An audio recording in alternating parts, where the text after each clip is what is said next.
참 좋으신 우리 주님의 은총과 평강이 여러분 모두 함께 하시길 빕니다. 안녕하세요. 이게 좀 뻘쭘한 인사하고 있는데요. 낯을 좀 익혀야 하기 때문에 이런 인사말로 여러분과 이야기를 나눕니다. 오늘 이 자리에서 제가 처음 만나는 분들도 계시고 또 그동안 오랫동안 사귀어왔던 분들도 계십니다. 장우현 감리사님이 이렇게 찬양에 동참할 줄은 몰랐습니다. 그런데 아주 겸허하게 찬양 동참해 주셔서 감사하고, 또 성회를 하는 교회의 담임 목사님이 찬양에 동참하는 것도 아주 희귀하게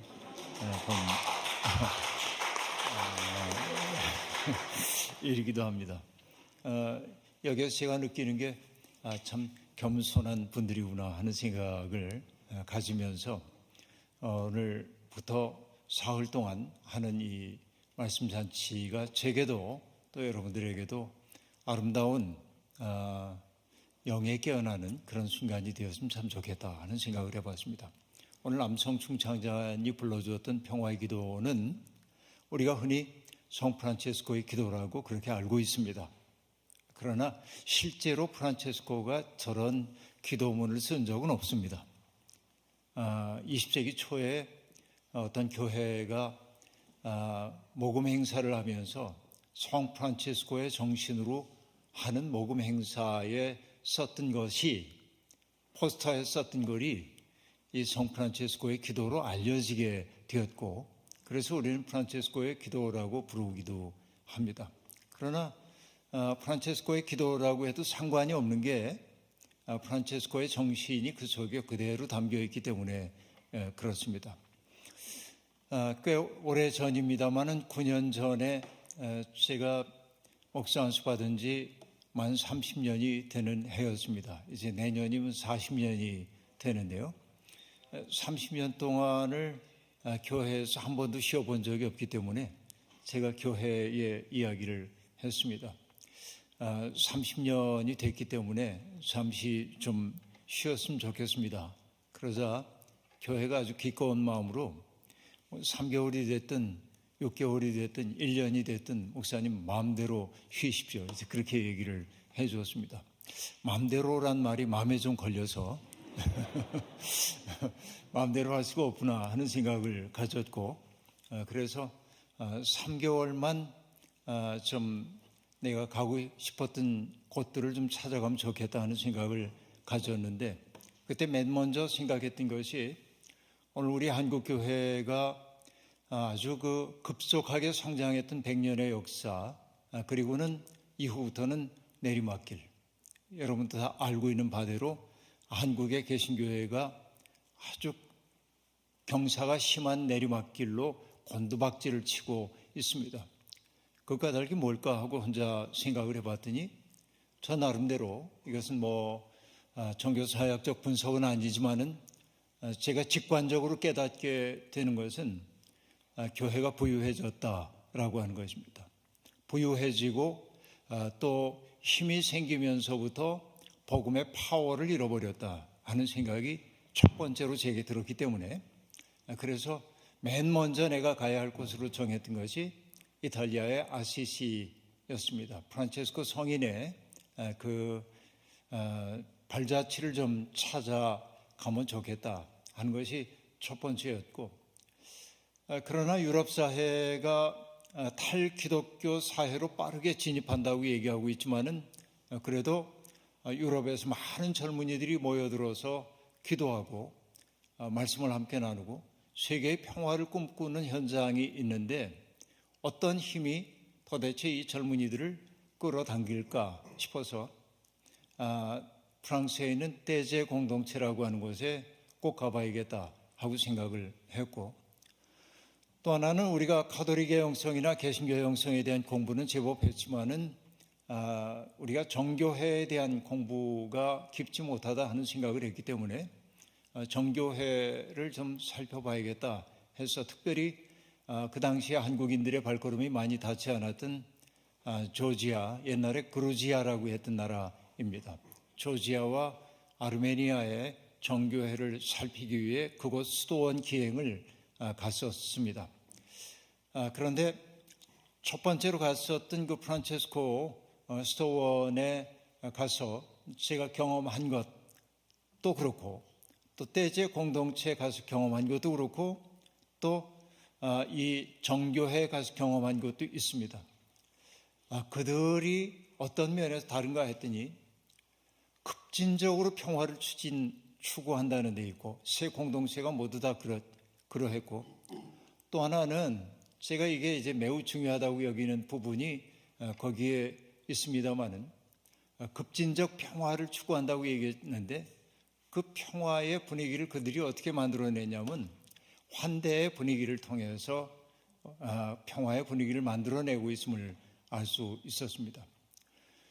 프란체스코의 그 유적들을 따라가면서 저는 그 따뜻함, 어떤 분은 이 프란체스코의 영성을 다정함이라는 말로 표현하기도 했는데요. 그 다정한 영성, 세상에 있는 슬프고 고통스럽고 애달파 하는 것들에 대한 마음 아픔, 그리고 누구든지 품에 안으려고 하는 프란체스코의 그 정깊음, 이런 것들이 제가 배워야겠다고 생각했던 바이고요. 떼제 공동체 역시 마찬가지였습니다. 누구든지 환대해 주었고, 그리고 거기에 온 사람들에게 아무것도 강제하지 않았습니다.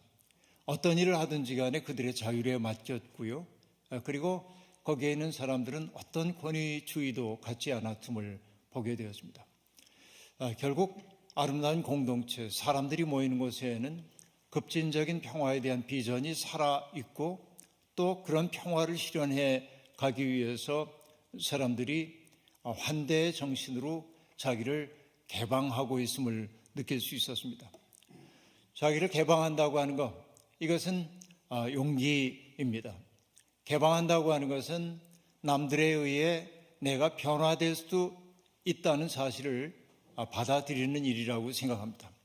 그런데 오늘 제가 속해 있는 한국의 개신교회는 평화에 대한 전망을 잃어버렸고, 어느 때부터인지 한국교회는 급진적 평화, 우리가 지향해야 하는 그리스도의 평화라고 하는 꿈을 말하지 않기 시작했고, 교회라고 하는 것도 담을 높이 쌓아 올리기 시작하면서 사람들에게 열린 공간으로서의 환대의 자리가 되지 못하고 있다. 이게 이제 제 나름대로 느꼈던 것이기도 합니다.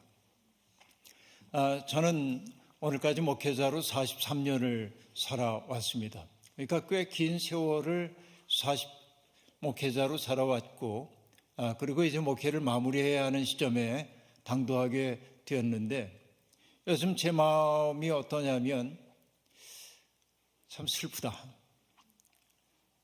마음 아프다. 이것이 이제 제 마음속에 드는 생각입니다. 제가 여기 미국으로 며칠 전에 들어오기 전에 한국에서 연회가 열렸고, 연회에서 목사 후보생들이 모든 과정을 다 마치고 안수를 받게 되었습니다. 안수받은 30명의 젊은 목사들을 바라보면서 저도 안수에 동참하긴 했습니다만, 거기 앉아서 제 마음속에 드는 생각이 뭐냐면, 그대들 어떻게 하면 좋으냐.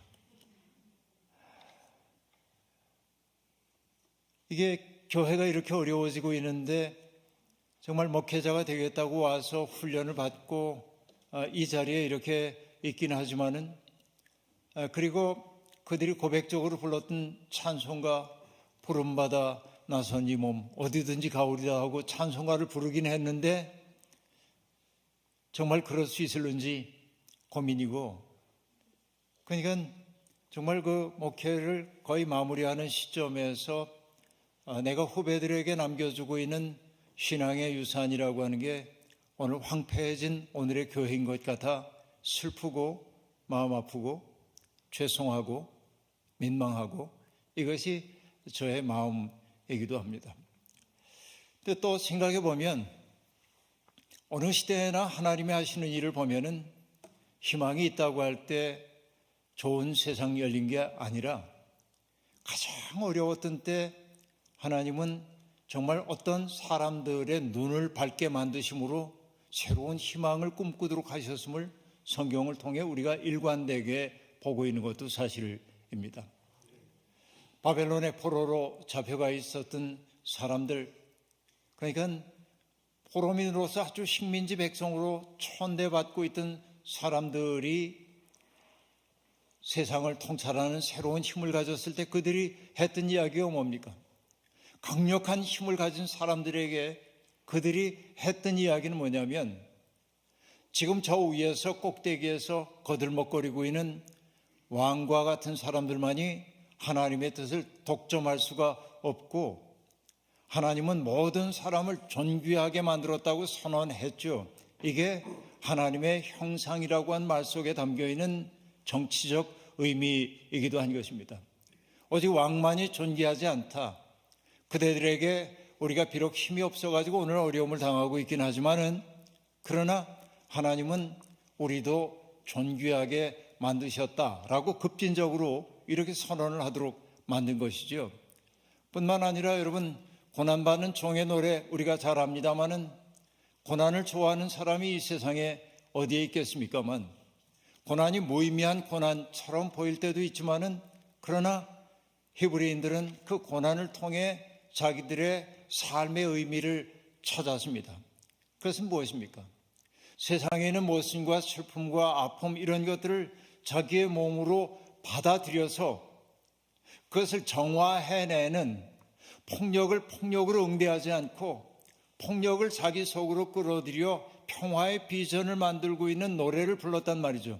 이게 고난받는 종의 노래라는 것이죠. 그러니까 인간 정신이 가장 위대하게 빛났던 때는 언제인고 하니, 인간의 역사가 가장 위기였을 때였단 말이죠. 그 때문에 독일의 철학자인 칼 야스퍼스라고 하는 철학자는 주전 8세기부터 주전 2세기 사이를 인류의 정신이 만들어진 주축시대, 차축시대라고 얘기를 했습니다. 지구가 23.5도 기울어진 상태에서 공전과 자전을 하는 것처럼 인간의 정신의 역사라고 하는 게 바로 주전 8세기부터 주전 2세기 사이에 만들어진 정신주의를 돌고 있단 말이죠. 그러니까 여러분, 중국에서는 공자, 맹자, 노자, 장자 이런 분들이 그때 다 나오는 거고, 조로아스터도 나오는 거고, 또 인도에서는 붓다, 샤카모니들 나오고요. 그리고 히브리에서는 그 유명한 예언자들의 운동이 등장하기 시작하고, 중국에서는 춘추 전국시대가 열리는 것이고요. 세계의 그 모든 정신사의 뿌리가 가장 위기였던 그 순간에 폭발적으로 터져나왔던 것을 보게 된단 말이죠.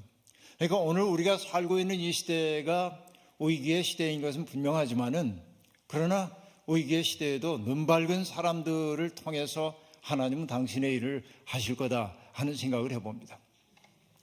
요즘 제가 속상하다고 느끼면서 동시에 감사하는 것 하나 있습니다. 그건 뭐냐? 제 방식으로 설명하면 이렇습니다. 하나님은 인간을 그렇게도 아름답게 만드셨는데, 그래서 인간은 하늘과 땅을 사유하는 존재로 만드셨는데, 사람들은 땅의 인력에만 끌려 살다 보니까 하늘을 잊어버리고, 그래서 뭐가 되냐면 영혼이 납작한 사람 되어 살고 있다. 이게 무엇보다도 슬프게 제게는 느껴지기 시작합니다. 작년 한 해 동안 내내 제가 많이 읽었던 책 가운데 하나는 생태학에 대한 책, 천문학에 대한 책, 이런 책들을 많이 읽어봤습니다. 그리고 깊은 감명을 받았습니다. 여러분, 우리가 살고 있는 이 우주 공간이 얼마나 장대한 공간인지 모릅니다. 보통 사람들이 밤하늘의 별을 바라보면서 별이 총총하다고 느낄 때 별들의 수요가 대개 눈으로 2,000개 정도가 보이면은 밤하늘의 별이 총총하다고 느낀답니다.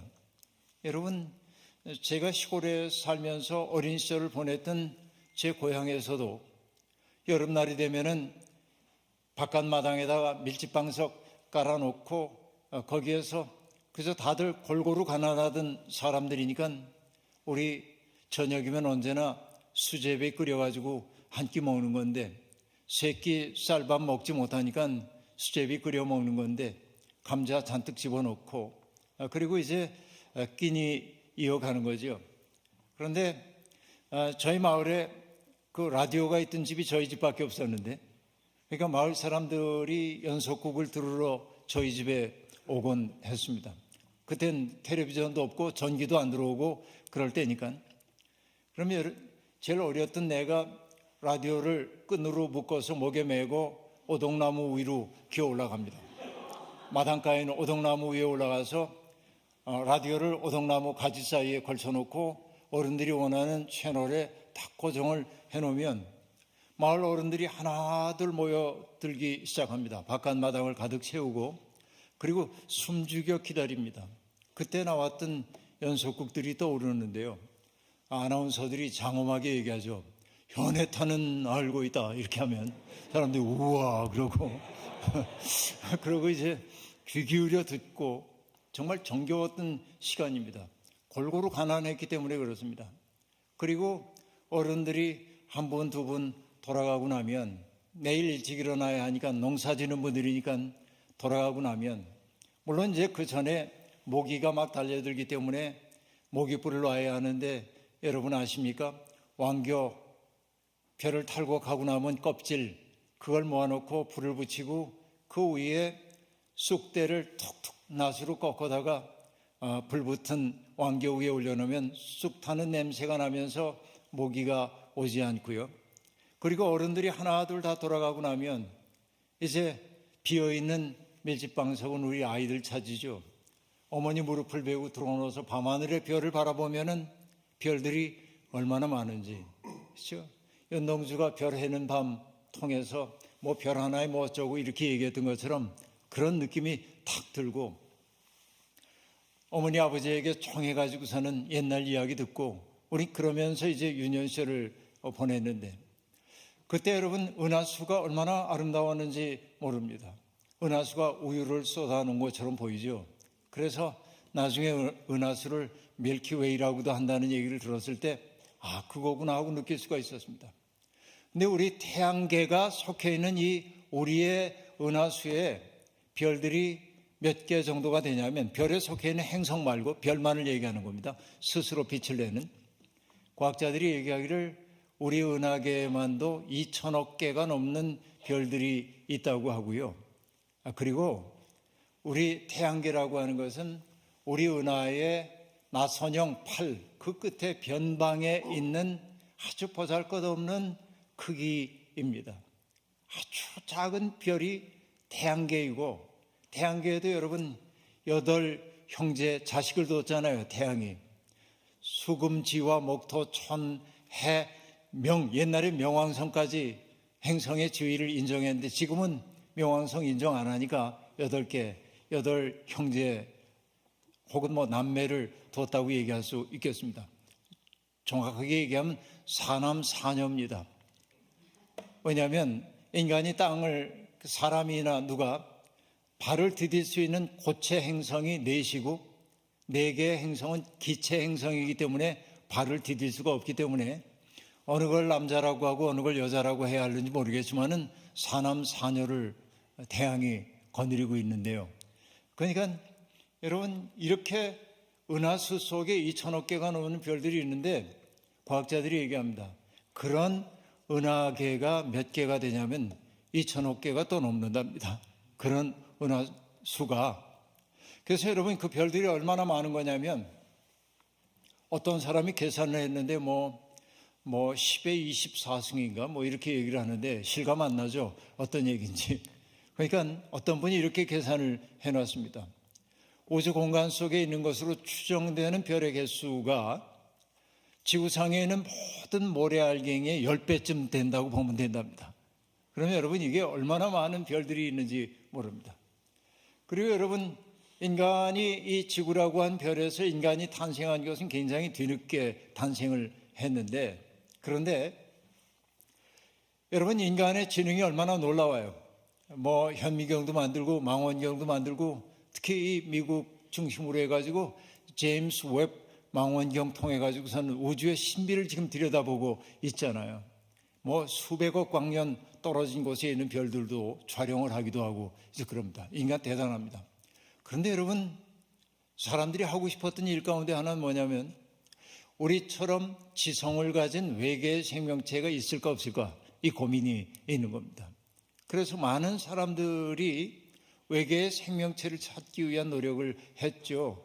특히 미국의 나사를 비롯한 이런 연구단체들이 우주선을 보내고 이제 그럽니다. 결론부터 말씀드리자면 뭐 미확인 비행물체 이런 것들 얘기도 많이 나오고 있지만은 지금까지 확인된 바에 따르면 우주공간 어디에서도 생명의 흔적을 찾은 적은 없습니다. 어떤 과학도 그럽니다. 지적 생명체는 고사하고 그런 얘기입니다. 그런데 여러분, 1977년에 미국이 쏘아 올렸던 우주선 보이저 1호와 2호가 있는데요. 보이저 2호를 먼저 쏘고 보이저 1호를 나중에 쏴요. 왜냐하면 별들이 자리를 잡는 것에 따라서 날려야 했기 때문에 보이저 2호를 먼저 발사하고 1호 나중에 발사했는데, 보이저 1, 2호의 그 탐사 목적은 뭐냐면 태양계에 속해 있는 행성들을 연구하기 위한 것이었습니다. 지구를 떠나가지고서는 화성을 향해 가고 그리고 목성을 향해 가고 점점 가면서 찍은 수없이 많은 사진들을 보내오는 거예요, 지구상으로. 그러니까 여러분, 과학자들이 그걸 보면서 상상으로만 하고 있었던 그 별들의 실체를 조금씩 알아가기 시작을 했던 거죠. 그런데 이 우주과학자들이 굉장히 중요한 결정을 하나 내립니다. 그 결정이 뭐냐?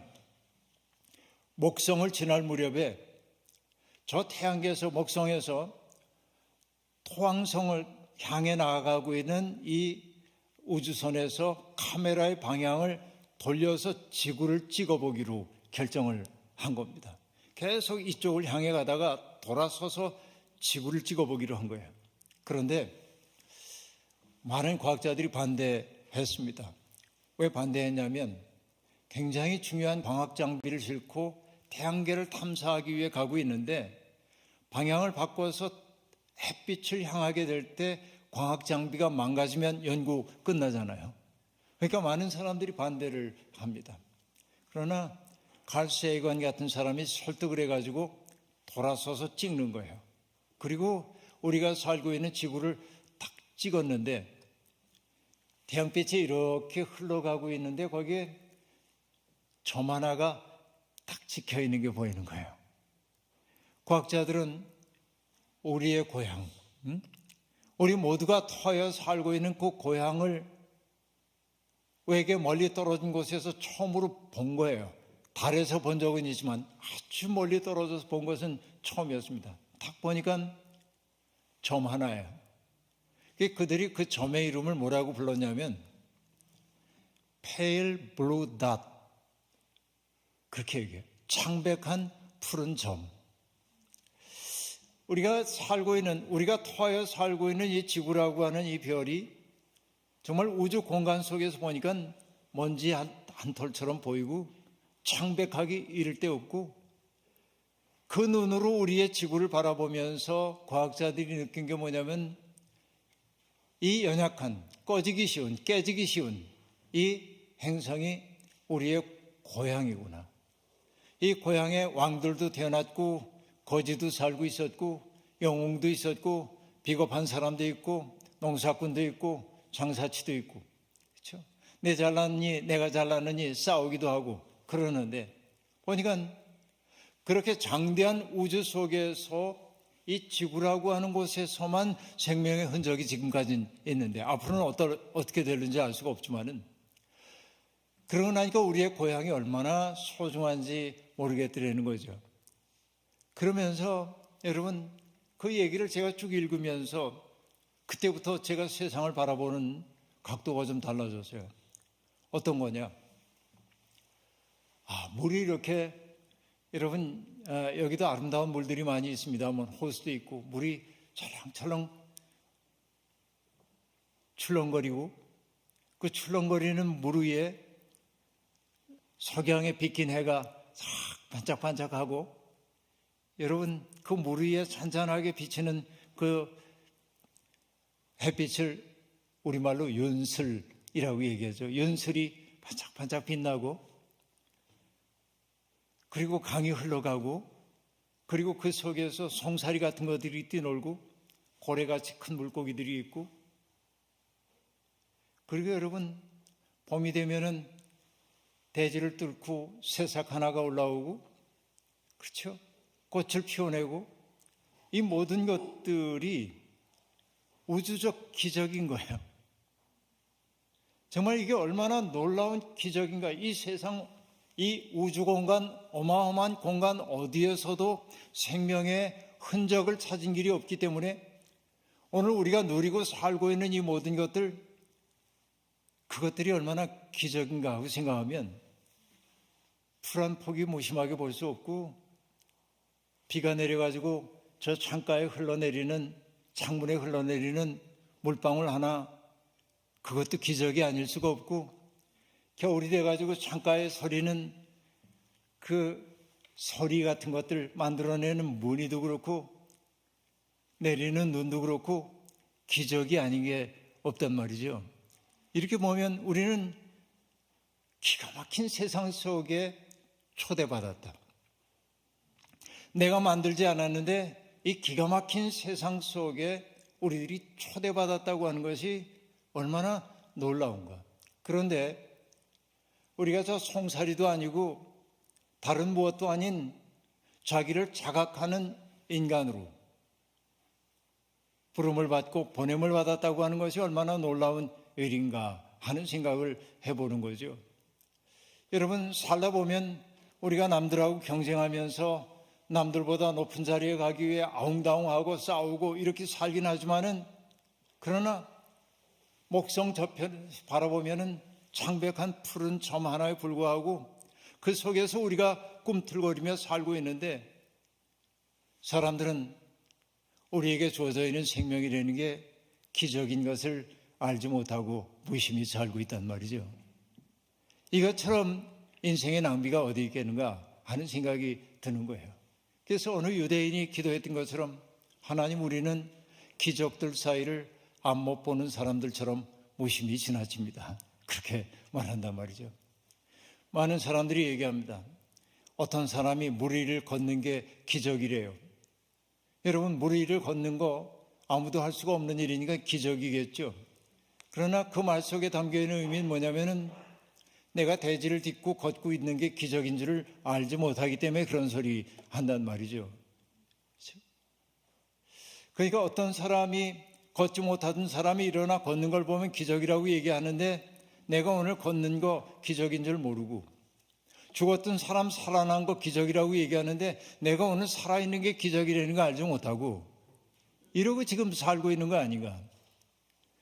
여러분, 성경에서 하나님이 흙으로 사람을 만드시고 코에다가 생기를 불어넣어서 생명이 되게 하셨다고 얘기했는데, 그 말의 의미가 뭐겠어요? 내가 오늘 쉬고 있는 숨은 내 숨이 아니란 말이에요. 하나님이 내 속에 불어넣지 않으면 나는 숨 쉴 수 없는 존재이죠. 하나님이 내 숨 걷어가시면 쉬고 싶어도 쉴 수 없는 게 숨이죠. 그러니까 오늘 내가 숨을 쉬고 있는 게 하나님의 기적 속에 있는 거란 말이죠. 그러니까 얼마나 기가 막힌 인생입니까, 우리들이. 그럼 하나님이 우리를 이 세상에 왜 보내셨는지를 알고 살아야 할 거 아닙니까? 그죠? 돈 많이 벌라고 보내신 것 같지는 않고요. 남들보다 높은 자리에 올라가라고 보낸 것 같지도 않고요. 나를 왜 보내셨을까 생각해 보는 거예요. 우리가 믿음 생활한다고 하는 것은 그 뜻을 알아차리기 위한 것 아니겠습니까? 그러니까 평생 교회를 다녔다고 하는데 그 뜻 모른다고 한다면 가련한 사람인 것이죠. 제가 늘 얘기하는데요. 여기 물 한 컵이 있습니다. 잘 드는 비유로 얘기할게요. 이 복숭아예요. 보이시죠? 복숭아죠? 여러분 눈에도 그렇게 보여야 합니다. 지금 상상의 시간이에요. 상상력을 좀 발휘해 보세요. 복숭아죠? 예쁘죠? 색깔이 어떻습니까? 도무지 해보신 적이 없는 분들처럼 이렇게 복숭아 색깔이 어때요, 여러분? 곱잖아요. 노란빛 나고 붉은빛 나고 그렇습니다. 그 노랗고 붉게 익은 그 복숭아를 바라보면은 침이 고이잖아요. 먹고 싶고. 그래요. 그런데 이 복숭아를 먹을 때 여기는 어떤지 모르십니다만 한국에서는 잘 씻어 먹기도 하지만은 껍질 벗겨야 합니다. 농약 많이 치니까. 근데 이 얘기는 뭐냐면은 복숭아를 내가 정말 먹음직하다고 느낀 것은 복숭아의 형태 때문이기도 하지만 빛깔 때문에 그랬단 말이죠. 그런데 우리는 먹으려면 껍질을 벗겨야 돼. 자, 그리고 과육을 먹는 거예요. 그러면 여러분 가만히 생각해 보십시오. 이 복숭아의 목적은 뭐예요? 우리에게 과육을 주기 위한 게 복숭아의 목적입니까? 아니죠. 복숭아가 그렇게 탐스러운 과육을 만들어낸 까닭은 뭐죠? 그 씨를 만들어내고 그것을 성숙하게 만들기 위한 것이죠. 그럼 여러분 생각해 보세요. 복숭아의 겉껍질, 노랗기도 하고 붉기도 한 그거를 요즘의 언어로 바꾸면 뭐라고 하냐면 스펙이에요. 우리 스펙을 쌓잖아요. 경력을 쌓아요. 내가 어느 학교를 나왔고 무슨 학위를 가지고 있고 이 스펙이에요. 그래서 처음 만나는 사람이 스펙이 굉장히 좋으면 보고 와, 이 사람 대단한데 사람들은 알아줘요. 스펙이 좋은 사람들. 그러니까 무시당하고 싶지 않기 때문에 사람들은 스펙을 쌓는 일에 자기의 전심전력을 다합니다. 그리고 스펙이 좋다는 얘기는 뭐죠? 내가 꽤 유용한 상품이야. 누구든지 나를 구매하려면 적절한 비용을 치러야 돼 라고 하는 것이죠. 스펙을 쌓는 거예요. 외모 또한 그럽니다. 외모가 경쟁력이라고 하니까 외모를 아름답게 가꿔야 합니다. 근데 여러분, 한국의 젊은이들이 하는 이상한 말이 있긴 있어요. 예쁘면 다 용서된다나? 뭐든지 다 용서할 수 있다나?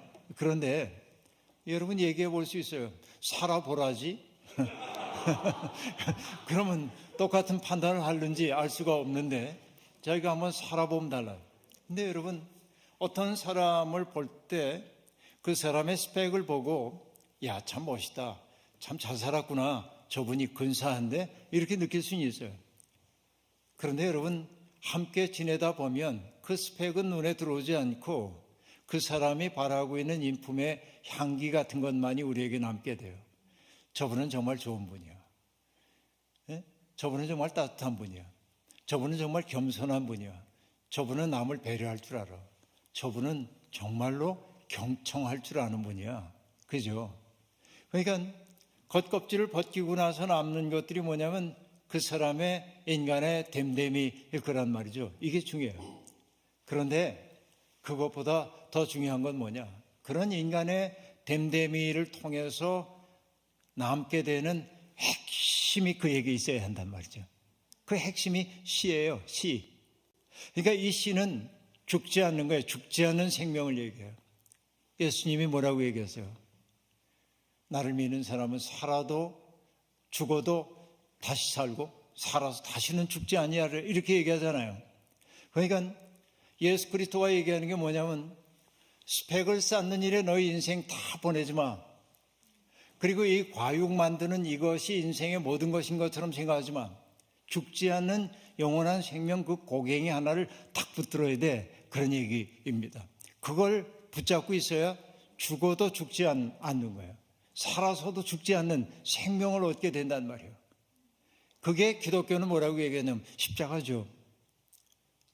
이 기독교의 핵심은 바로 거기에 있단 말이죠. 그러니까 내가 어떤 때는 과육이 제법 괜찮은 사람이에요. 저도 나름대로 친절하고요. 그렇습니다.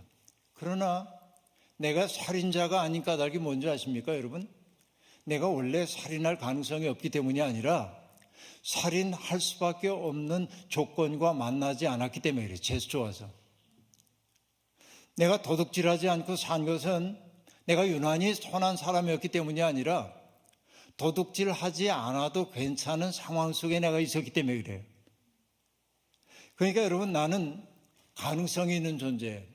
언제라도 살인할 수도 있고 도둑질할 수도 있고 간음할 수도 있는 존재예요. 이게 인간입니다. 그러니까 나라고 하는 존재는 믿기가 어려워요. 그래서 뭘 해야 돼? 나를 믿을 수 없어요. 그분의 은혜가 나를 사로잡는 거예요. 그 세계 속에 우리가 가는 게 신앙의 보람인 거죠. 그 핵심, 그걸 놓치고 나면 아무것도 아니에요. 교회를 평생 다녔다고 그래도 죄송한 말입니다만 스펙은 좋아요. 제가 이 교회를 72년 동안 다녔습니다. 제가 이 교회를 지금 60년째 다니고 있습니다. 제가 이 교회를 50년을 다니고 있습니다. 굉장하십니다. 그런데 문제는 뭡니까? 그렇게 오래 다녔는데 아직 예수는 잘 몰라. 이게 문제예요. 예수 잘 몰라. 평생 교회 다녔는데 예수에 대한 정보는 알고 있지만은 예수의 생명이 그에게 나타나지 않아. 그에게서 예수의 향기가 안 느껴져. 예수의 맛이 안 나요. 그럼 그건 뭡니까? 이 스펙은, 겉껍질은 근사한데 예수가 내면화되지 않은 거예요. 이게 속상한 거 아니겠습니까? 우리는 예수 그리스도를 가리켜서 뭐라고 고백합니까? 나는 예수님이 얘기하셨어요. 나는 길이요 진리요 생명이다 라고 얘기합니다. 그래서 많은 사람들이 이렇게 고백합니다. 예수님이 길이심을 믿습니다. 예수님이 진리이심을 믿습니다. 예수님이 생명이심을 믿습니다. 그런데 여러분, 죄송하지만 예수님은 뭐라고 얘기하냐면, 그래? 그걸 정말로 믿어? 그러면은 너는 나를 믿어라 하지 않고 예수님이 뭐라고 얘기했어요? 나를 따르라 그러잖아요. 나를 믿어라가 아니라 따르라 하는 얘기예요. 예수님이, 여러분, 빌립보서 2장에 의하면 예수님은 어떻게 되신 분입니까? 근본 하나님의 본체시지만은 하나님과 동등됨을 취할 것으로 여기지 아니하시고 자기를 비워 종의 몸을 입고 우리 가운데 오셨어요. 그러니까 우리하고 똑같은 자리에 서 계세요. 그러니까 예수님이, 우리가 하나님의 아들이라고 예수님을 고백할 때 우리는 뭐 하냐면 예수님을 이렇게 높여놔요. 나와는 달라. 예수님이 저렇게 사실 수 있었던 까닭은 뭐냐면 하나님의 아들이니까 그렇고 나는 그렇게 살지도 못해. 아주 쉬운 핑계예요. 우리는 이렇게 신앙생활을 해왔단 말이에요. 그런데 빌립보서 2장은 우리에게 변명의 여지를 안 줘요. 예수님이 어떻게 됐다고요? 높은 자리 다 버리고 종의 몸을 입고 이 땅에 와서 우리하고 똑같이 되셨대요. 뭐 하기 위해서 그런 겁니까? 우리가 얼마나 아름다운 존재로 살 수 있는지를 보여주시기 위한 거란 말이에요. 그렇죠? 그러니까 예수가 나를 믿어라, 나를 경배해라 이렇게 얘기 안 했어요. 나를 따르라 그랬어요. 나하고 함께 가자. 이 길 걷는 게 행복의 길이야. 이게 참 삶이야. 그런 얘기예요. 그러니까 예수님이 나는 길이요라고 얘기했을 때 그 길은 어떤 길이겠습니까? 십자가의 길이란 말이에요. 그 길은 십자가의 길. 십자가란 어떤 것이에요? 나를 희생해서 너를 살리는 길이죠. 나를 누군가에게 선물로 주는 길이죠. 이게 십자가 아닙니까? 그죠? 우리가 예수님을 길이라고 고백할 때 예수님이 참 길이심을 믿어요. 믿는 거 그거로 끝나면 안 돼. 길의 존재 이유는 뭐예요? 걷기 위한 거예요. 그러니까 예수가 걸었던 그 길을 내가 걸을 때 난 비로소 예수님이 우리의 길이라는 고백에 상응하는 삶을 살기 시작한다. 이렇게 얘기할 수 있어요. 예수님이 나는 길이요 진리요 라고 얘기할 때 그 진리라고 하는 것은 어떤 진리입니까? 성육신의 진리란 말이에요. 그러니까 여러분, 진리라고 하는 게 고상한 이념 혹은 어떤 원리, 어떤 이 세상의 원리로서의 근본으로서의 아르케 이런 게 진리가 아니고 예수님이 말씀하시는 진리라고 하는 건 다른 것 아닙니다. 아버지의 뜻을 삶으로 살아내는 게 진리예요. 그렇죠? 요한복음에서 예수님은 스스로를 보냄을 받은 자라고 얘기하면서, 그렇죠?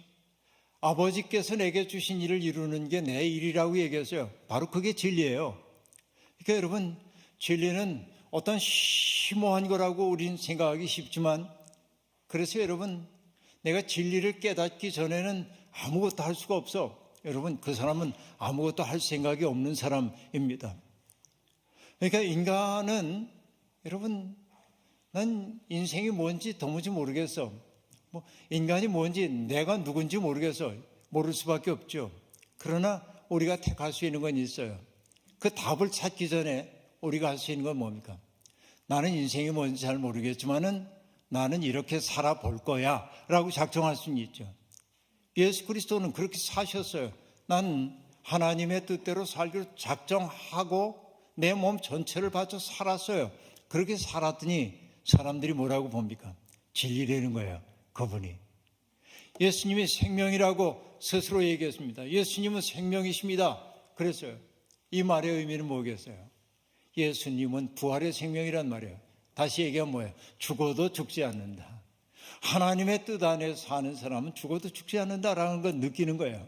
그러니까 여러분, 바로 그것, 예수를 길과 진리와 생명으로 고백하는 그 고백만이 있을 때 그 문제는 뭐냐면 아까 복숭아로 얘기할 때 복숭아 껍질만 아는 거예요. 근데 그렇게 살아보려고 할 때 내가 뭐가 되냐면 과욕이 생겨요. 내 속에 예수가 배어들기 시작해요. 그리고 그렇게 사는 일에 철저해졌을 때 내 속에 어떤 것에 의해서도 죽을 수 없는 핵심인 씨앗이 생긴단 말이죠. 저는 오늘 이 자리에 참석한 모든 분들이 그런 씨앗 하나 만드는 게 인생의 과제라는 사실을 알고 갔으면 좋겠어요. 여러분, 이렇게 얘기하다 보니까 롯기 얘기를 해야 되는데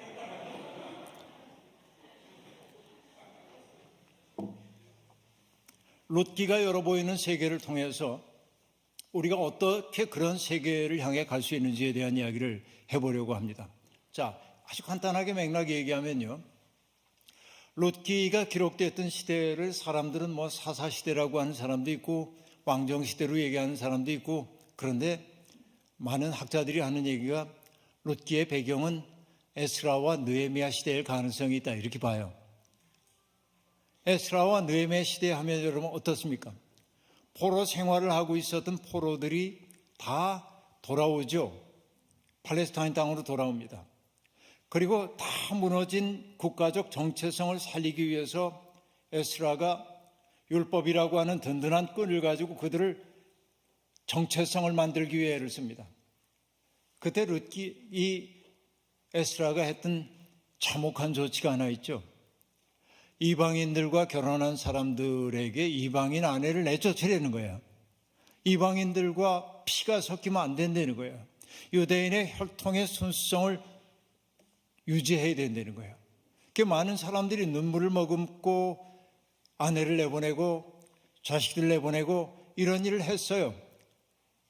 자기 민족적 정체성을 순수하게 만든다고 생각하면서. 여러분, 어떻게 보면 굉장히 맑은 순수한 믿음처럼 보이지만은 그건 우리가 성경에 너무 매달려 있기 때문에 그렇고, 그냥 성경 내놓고 상식적으로 보더라도 너무 폭력적 조치 아닙니까? 멀쩡하게 잘 살고 있는 사람에게 종족이 다르다고, 레이스가 다르다고 헤어지라고 얘기하는 것은 폭력적인 게 어디에 있겠습니까? 그때 여러분, 성경은 에스라와 느헤미야가 가는 길로 가는 쪽도 있지만은 반대쪽 이야기도 있단 말이에요. 이방인들이라고 다 나쁜가? 그런 얘기 하는 거예요. 롯기는 바로 그런 얘기입니다.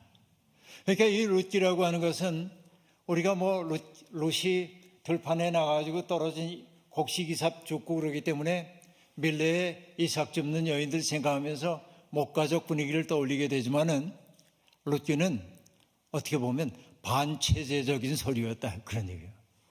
그러니까 사람들이 주류 담론, 모든 사람들이 이렇게 가야 한다고 얘기할 때 꼭 그런 건 아니잖아. 그리고 이렇게 갈 수 있잖아.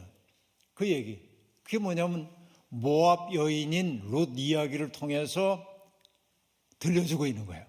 그러니까 여러분, 롯이라는 게 말랑말랑한 책처럼 보이지만은 굉장한 책임을 알 수 있습니다.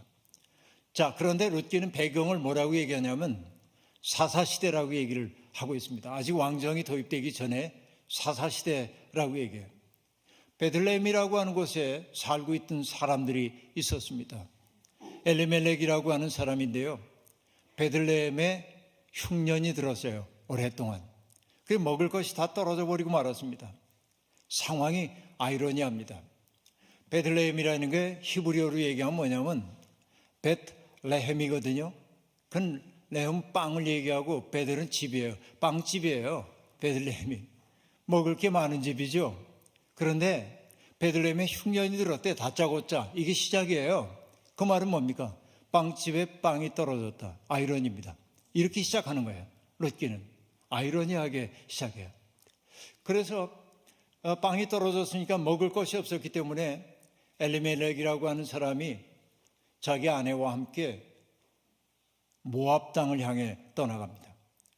모압이라고 하는 것은 요단강이 흘러가고 사해가 있는데 사해의 남동쪽에 있는 나라입니다. 그리고 이 모압이라고 하는 나라는 이스라엘과 오랜 적대 관계 속에 있는 나라입니다. 여러분 아시다시피 그 소돔성에 살고 있었던 롯이 소돔성이 멸망당할 때 도망가잖아요. 롯의 아내가 소금 기둥이 되죠. 그래서 두 딸들이 우리가 후사를 얻지 못하겠네. 그리고 아버지에게 술을 먹인 다음에 옆에 누워가지고 자식을 얻잖아요. 그래서 큰 딸에게 낳은 자식에게서 유래된 게 모압 족속이에요. 그리고 두 번째 딸을 통해서 태어난 족속이 암몬 족속이에요. 그런데 관계가 안 좋아요. 이스라엘하고. 그런데 베들레헴에 살고 있던 사람이 빵이 떨어져서 간 곳이 어디냐면 가서는 안 된다고 한 곳 모압으로 간 거예요. 자기들이 멸시에 맞지 않았던 그 땅으로 간 거예요. 이게 이중적 아이러니를 그대로 보여주고 있습니다. 그런데 여러분 여기에 보면 이름들이 등장하는데 베들레헴에서 모압으로 간 사람의 이름을 엘리멜렉 이렇게 얘기합니다. 멜렉은 임금이라는 뜻이에요. 엘리라고 하는 건 뭐죠? 나의 하나님은 왕이시다. 그런 뜻이에요. 엘리멜렉은. 좋은 이름이죠.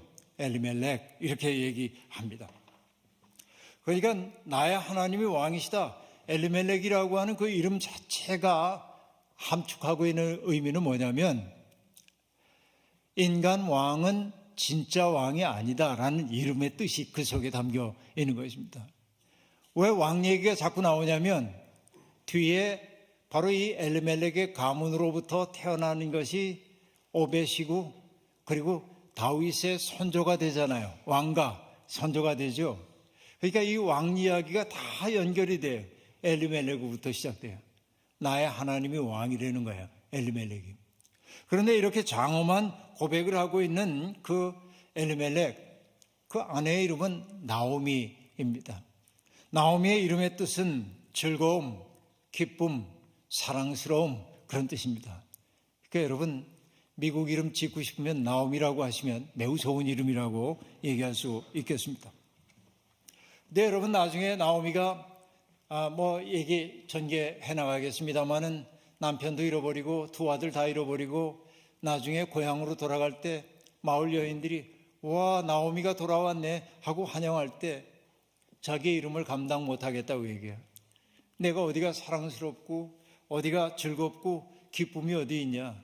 나를 차라리 스디스다는 뜻의 마라라고 불러달라고 그렇게 얘기하기도 합니다. 여러분 이 룻기에는 이름 상징이 굉장히 자주 등장합니다. 엘리멜렉과 이 나오미 사이에 두 아들이 있었습니다. 말론과 기련이라고 하는 아들이었습니다. 여러분 부모가 돼가지고 자식을 낳게 되면 이름을 짓는 일 얼마나 심혈을 다 기울입니까?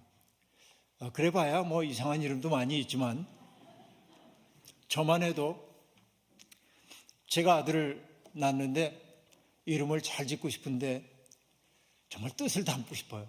그래서 우리 돌림자가 호자인데 담을 호자인데 호는 써야 되겠다고 아버지도 얘기하셔서 그럼 제가 호라고 하는 글자는 쓰겠습니다. 그럼 그 다음에 어떤 글자를 쓰면 좋을까 고민을 했는데 독일 말로 확실하다라고 하는 거 지허라고 얘기해요. 지허 확실해 이게 지허.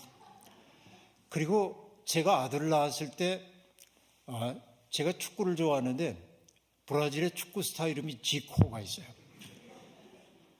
지코. 그리고 나는 공부하는 사람이니까 뜻을 담는 아이가 되면 좋겠다. 그래서 지호 이렇게 지었어요. 근데 왜 축구도 못하고 뜻이 분명한지 잘 모르겠고 확실한 거 하지도 않고 미안하다 지호야. 이름을 지으면 그렇게 심혈을 기울이잖아요. 얘의 운명 다 이렇게 담기는 이름을 짓고 싶단 말이에요. 제가 그 손자 손녀들의 이름도 지었는데 이름 짓는 거 보통 어려운 일이 아닙니다. 근데 어쨌든 이름을 지어준다고 하는 것은 그 속에 아름다운 운명을 담아주고 싶은 마음이 있는데, 말론이라는 이름은 셈적의 언어로 불임, 단종 그런 뜻이에요. 그러니까 자식을 볼 수 없을 정도로 병약하다, 이제 그런 이름이에요. 그러니까 이게 실제 이름이라기보다는 하나의 문학적 은유 아닌가 싶어요. 그러니까 말론이라는 이름에 이 사람의 운명을 우리가 알 수 있잖아요. 짐작이 되잖아요. 그 다음에 기련이라고 하는 그 말의 히브리어 어근은 어떤 의미냐면 연약하다, 파멸, 끝장 그런 뜻이에요. 그러니까 여러분, 이 롯기의 이야기를 들을 때 사람들은 엘리멜렉, 나오미 이 이야기를 들으면 나의 하나님이 왕이시다, 기쁨, 사랑스러움, 와 좋은데 행복한 얘기가 나오겠어. 근데 그 두 아들의 이름이 말론과 기련이야. 그럼 갑자기 뭔가 이상한 분위기를 느끼게 되는 거예요. 여러분, 롯기는 바로 그것을 노리고 있는 것입니다. 그렇게 얘기할 수 있습니다. 그런데 여기 이제 뭐라고 얘기하냐면 모압으로 이주해 가 살았는데 그들 부부가 하지 말라는 일을 합니다. 그게 뭐였죠? 이방인 며느리들을 얻는 거예요. 그러니까 여러분, 말론과 기련이 있는데 그 다음에 며느리 이름이 오르바와 롯이 나와요. 그러니까 사람들은 말론의 아내가 오르바일 거라고 생각해요. 그런데 그렇지 않고요. 옛날 데칼코마니 기억나시죠, 여러분? 똑같은 그림 그릇 찍으면 좌우가 같아지는 거. 이거를 성경 신학자들이 뭐라고 하냐면 교차 대꾸법 그러는데, 그러니까 말론과 기련의 둘 얘기하고 교차 대꾸법으로 하는 게 오르바와 롯, 그렇게 얘기해서 말론과 롯이 짝이고 기련과 오르바가 짝인 거예요. 그게 말론의 아내가 우리가 알고 있는 롯이란 말이에요. 그러니까 하지 말라는 일을 했죠. 어떤 일? 이방인 아내를 얻어주면 안 되는 거예요. 그 당시의 문명에 의하면. 그렇죠. 그런데 이방인 여인을 이제 얻어줬다 하는 얘기입니다.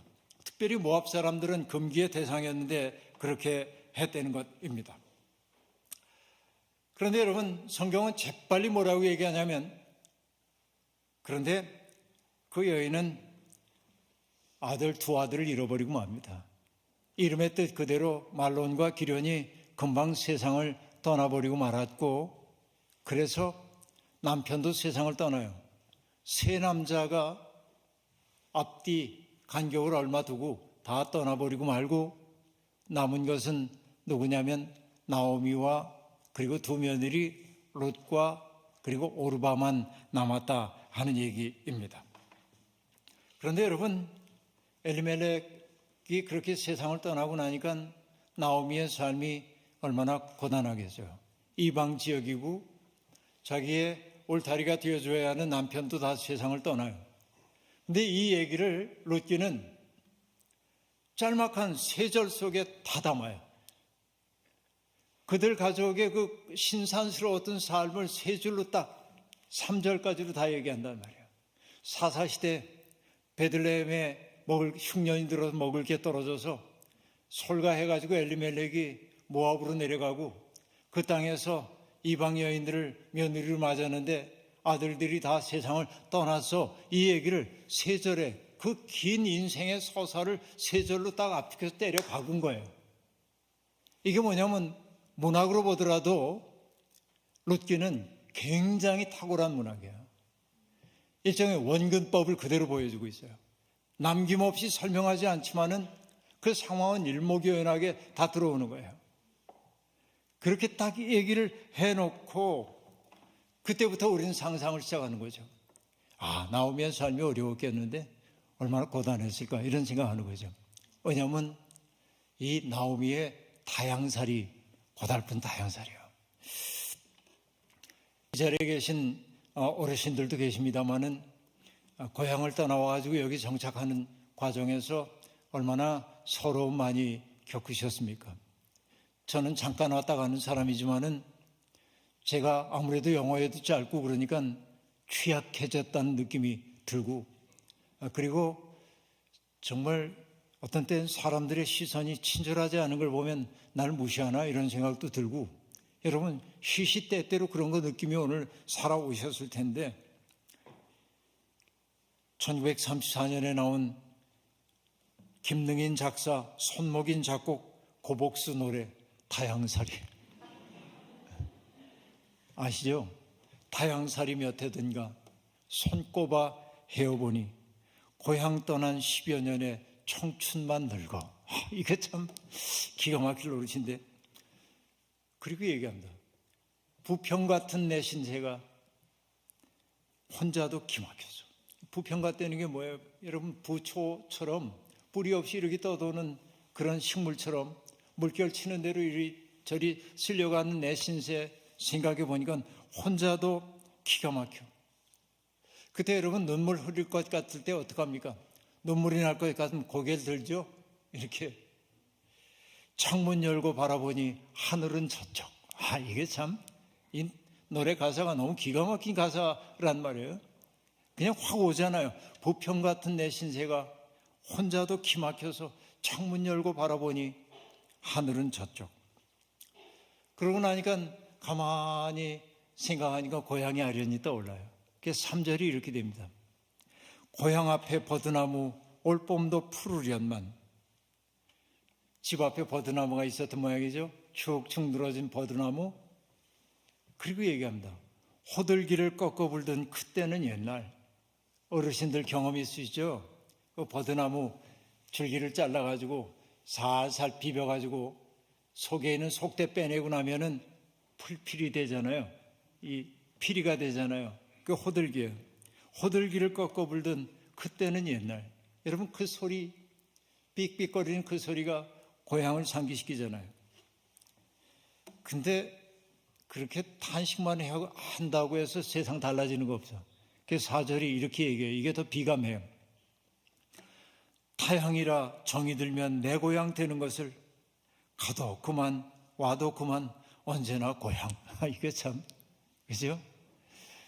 타향이라 정이 들면 내 고향 되는 것을 가도 그만 와도 그만 언제나 고향. 그죠?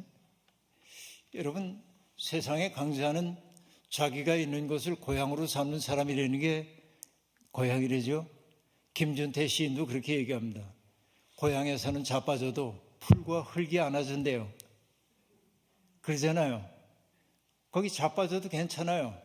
근데 우리는 넘어지면 꽈당하면 깨지는 거예요. 이게 여러분 애쓰셨어요. 그죠? 고국 베들레헴 빵집에 빵이 떨어져서 여러분 여기 와서 이 기가 막힌 인생 이렇게 살았는데, 그러니까 얼마나 여러분 장구한 세월 동안 여기 사셨어요. 오늘 저녁에 최찬혁 장로님이 저녁 대접해 주셔서 같이 저녁 먹었는데, 장로님 여기 너무나 오랜 세월 동안 이렇게 계셨는데요. 그죠?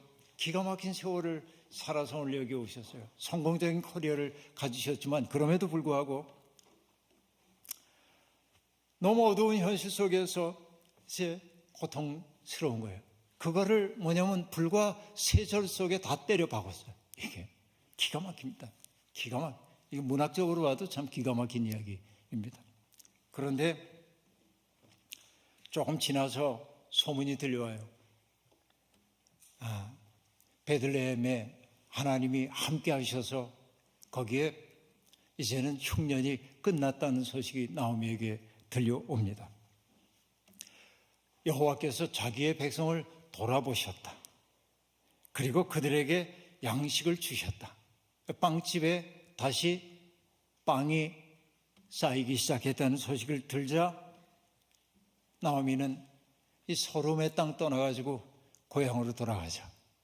그래서 며느리와 함께 일어나, 이게 중요해요. 일어나. 모압 지방에서 돌아오려 하여 하고 얘기합니다. 여러분, 그냥 평범한 구절처럼 보입니다. 일어났다, 돌아오다, 이 얘기입니다. 그런데 여러분, 이 잠시 동안 머물라고 했던 그 자리에서 나그네 세월을 청산하고 고향으로 돌아가는 동작이 일어나며, 그런데 돌아가다라는 단어는 히브리어로 쇼브란 단어이죠. 회개를 뜻한 단어이기도 해요. 그러니까 여기에서 일어나서 돌아가다라고 얘기하고 있는데, 이게 딱 상기시키는 게 있어요. 누가복음 15장입니다. 탕자가 아버지 집을 떠나서 방탕한 세월을 살고 있다가 뭘 하죠? 곰주린 배를 어쩔 줄 모르고 돼지가 먹는 쥐엄나무 열매를 먹다가 문득 서러운 생각이 들었을 때 아버지 집이 떠올라요. 내 아버지 집에 먹을 것이 많은데 돌아가서 나를 품꾼의 하나로 여겨달라고 할까? 그래서 뭐합니까? 일어나서 집으로 돌아가잖아요. 이 기가 막힌 서사란 말이에요. 여러분, 이게 서양의 어떤 그 문학의 근원입니다. 이게 낙원이 있었고 낙원에서 추방당한 신락원이 있고 복낙원 하는 게 밀턴의 작품이잖아요. 이 구조잖아요. 근데 그게 똑같은 거예요. 지금 누가복음 15장에 나온 탕자의 비유도 똑같습니다. 탕자가 했던 일을 뭐예요? 아버지 집에 있었어요. 그리고 아버지 집을 떠나요. 그리고 아버지 집으로 돌아갑니다. 이 구조인 것이죠. 우리 인생이 꼭 그럽니다. 아버지로부터 우리는 왔어요. 이 세상에. 그리고 이 세상을 살다가 아버지께로 돌아가는 거예요. 바로 이게 뭐냐면 일어나다 돌아가다란 말이에요. 이제 뭔가 희망이 보일 징조가 보이고 있습니다. 그래서 이 나오미가 이 모압 땅에서 이렇게 떠나오게 될 때 두 며느리도 어머니를 따라가겠다고 슬슬 따라오고 있습니다. 생각해 보면 나오미에게는 귀향이지만 고향으로의 돌아감이지만 두 며느리에게는 낯선 곳으로의 이주일 수밖에 없습니다. 그죠? 그런데 낯선 땅에서 나그네로 산다는 것의 서러움을 나오미는 이미 톡톡히 맛봤습니다. 자기가 얼마나 취약해졌는지를 속속들이 경험을 했단 말이죠. 그래서 여러분, 자꾸 시를 인용합니다마는 한국의 시인인 이재무라고 하는 시인이 서울 오는 길이란 시를 썼는데, 고향에서 평화롭게 살고 있던 사람이 살 길 찾는다고 수많은 기억을 뒤로하고 서울로 올라오는 길을 묘사합니다. 마음의 심지에 타오르는 희망의 등잔불, 바람 앞에 언제나 서럽고 위태로웠다. 희망의 등잔불에 불을 밝히고 그저 좀 잘 살아보려고 그러고 서울로 올라왔는데 서울은 바람 부는 것이었고 바람 앞에서 언제나 서럽고 위태로웠대. 그러니까 이 타양 땅에서 너무나 애처로운 인생 살다 보니까 눈물 많이 흘렸는데 뭐라고 얘기하냐면 바닥을 잊은 가슴 샘에서 솟는 눈물은 또 얼마나 퍼올려야 하는 것인지. 서울로 오는 길, 고향은 끝내 깍지 낀 내 몸 풀지 않았다. 고향이 나를 안아주고 있었어. 이게 서울로 오는 길이라는 시입니다. 고향이 있다는 건 좋은 거예요. 그런데 나오미는 지금 고향으로 돌아가요. 그런데 두 며느리는 고향을 떠나요. 나오미는 그 두 며느리 앞에 전개될 삶이 얼마나 고통스러울까를 느낄 수 있어요. 아픔이 생겨서요. 내가 이렇게 서러움의 세월을 살아왔는데 이 며느리들이 나보다 더한 서러움을 경험할 수도 있다고 생각하자 마음이 아팠어요. 그래서 나오미가 두 며느리에게 말합니다. 너희는 각기 너희 어머니의 집으로 돌아가라. 너희가 죽은 자들과 나를 선대한 것 같이 너희를 선대하시기를 원한다 라고 말합니다. 스스로 시련을 겪어봤기 때문에 시련 속에 처한 두 며느리의 처지를 아파하고 있는 것입니다. 때때로 인생살이의 아픔은 사람을 성숙하게 만들기도 합니다. 더 많은 경우에 아픔이 누군가를 더 거악스럽게 만들기도 하는 게 사실이지만은, 그러나 인간이 인간다워진다고 하는 것은 아픔과 서러움과 고난을 아름다운 것으로 전환할 수 있는 능력이 있어야 합니다. 아까 점심을 먹으면서 우리 교우들하고 얘기했는데, 그 여선교회 교우들이, 젊은 교우들이 저에 대한 조사를 다 했습니다. 그리고 아내하고 어떻게 만났는지 다 고하라고 저를 윽박질러 가지고,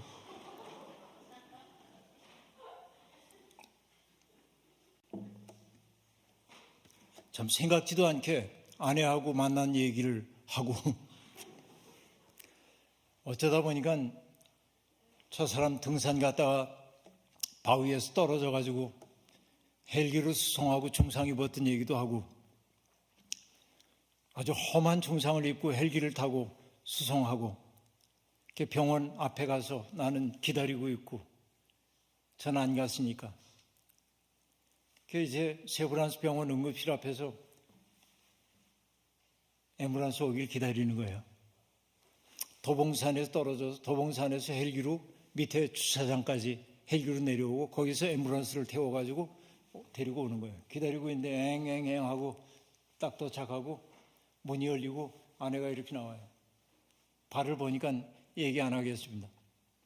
하얀 뼈가 밖으로 다 나와 있고, 안 한다고 했네. 네, 참. 근데 제가 약한 모습 보이면 안 되죠. 그래서 제가 아내 손을 이렇게 잡으면서 웃으면서, 여보 고생했어. 그리고 이렇게 얘기했습니다. 여보, 기왕 아픈 거 믿지지 마시오. 이건 제 얘기가 아니고 함석헌 선생님이 하신 말씀인데, 아픈 것도 어려운데 그 아픈 것 때문에 내가 더 정신적으로 그릇이 작아지고 거칠어지면 안 되잖아요. 그러니까 우리에게 다가온 불행의 조건들을 좋은 것으로 바꾸는 게 인간의 정신적 능력이잖아요. 그러니까 아내에게 여보 기왕 아픈 거 믿지지 마시오. 이제 그렇게 하고 병원으로 들여보내고 함께 고난의 세월을 함께 했어요. 여러분, 가끔은요 고통이 없으면 우리가 그늘 없는 사람이 되는 겁니다. 그늘이 없는 사람은요 누군가에게 품이 되어줄 수가 없는 겁니다. 때때로 서러움과 고통이라고 하는 거 견디기 어려운 것이지만, 그게 나라고 하는 존재를 하나님 앞에 세워줄 때가 더 있는 것이지요. 그러니까 나오미는 기가 막힌 절망의 상황, 중첩되는 어둠 속에서 자기 속에서 빛이 나오고 있었어요. 그 빛이 뭐냐? 나의 괴로움을 통해서 깨달은 건데, 너희들이 겪을 고통이 뭔지를 알고 그 고통을 면해주고 싶은 마음이 나오미 속에 생겼단 말이죠. 바로 이게 롯기가 우리에게 보여주고 있는 세계예요. 얘기하다 보니까 너무 길게 얘기했어요. 오늘 얘기는 마치고요, 롯기 얘기는 4번 연속됩니다. 그래서 롯기가 가지고 있는 그 급진적 메시지가 무엇인지를 보고 우리가 어떻게 정 깊은 사람으로 살아갈 수 있는지 배우는 시간이 되었으면 좋겠습니다. 같이 기도하겠습니다. 자비로우신 하나님, 부족한 종을 세우셔서 하나님의 말씀을 전하게 해주셨으니 고맙습니다. 오늘 이 자리에 나와 있는 모든 교우들, 이 미국이라고 하는 기회의 땅에 와서 열심히 최선을 다하여 살았습니다. 그리고 아름다운 삶의 터전을 일구었습니다. 여전히 아픔과 눈물과 서러움 안고 사는 이들도 있습니다. 그 고통스러웠던 순간순간, 고향 땅 멀리 떠나와 서러웠던 그 순간, 성요한 교회는 저들 모두의 아름다운 고향이었습니다. 고향이 이곳에 있었기에 그들은 서러움을 이겨낼 수 있었고, 고향 벗들이 있었기에 그들은 서로를 격려해가며 인생을 고쳐 세울 수 있었습니다. 주님의 은총 가운데 세워진 교회 요원이 이 교회를 통하여서 교우들 모두가 고향을 잃어버린 사람들의 아픈 마음 헤아리는 환대의 공동체로 변화되도록 복내려 주옵소서. 이번 집회를 통하여서 우리를 향하신 하나님의 뜻이 어디에 있는지 깊이 깨닫게 도와주시고, 그저 입술로만 주님을 고백하는 사람들 아니라 우리의 인품 속에, 우리의 정신의 알짬 속에 그리스도의 십자가가 새겨진 사람들 되게 도와주옵소서. 예수님의 이름으로 기도하옵나이다. 아멘.